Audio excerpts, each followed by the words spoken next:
اے زندہ کے ساتھیو، تم خود ہی سوچو کہ بہت سے متفرق رب بہتر ہیں یا وہ ایک اللہ جو سب پر غالب ہے؟ اس کو چھوڑ کر تم جن کی بندگی کر رہے ہو وہ اس کے سوا کچھ نہیں ہیں کہ بس چند نام ہیں جو تم نے اور تمہارے آباء و اجداد نے رکھ لیے ہیں۔ اللہ نے ان کے لیے کوئی سند نازل نہیں کی۔ فرما روائی کا اقتدار اللہ کے سوا کسی کے لیے نہیں ہے۔ اس کا حکم ہے کہ خود اس کے سوا تم کسی کی بندگی نہ کرو۔ یہی ٹھیٹ سیدھا طریقے زندگی ہے، مگر اکثر لوگ جانتے نہیں ہیں۔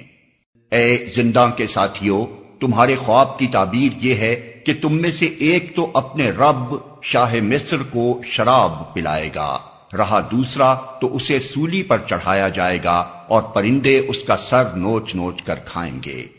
فیصلہ ہو گیا اس بات کا جو تم پوچھ رہے تھے۔ پھر ان میں سے جس کے متعلق خیال تھا کہ وہ رہا ہو جائے گا، اس سے یوسف نے کہا کہ اپنے رب شاہ مصر سے میرا ذکر کرنا، مگر شیطان نے اسے ایسا غفلت میں ڈالا کہ وہ اپنے رب شاہ مصر سے اس کا ذکر کرنا بھول گیا، اور یوسف کئی سال قید خانے میں پڑا رہا۔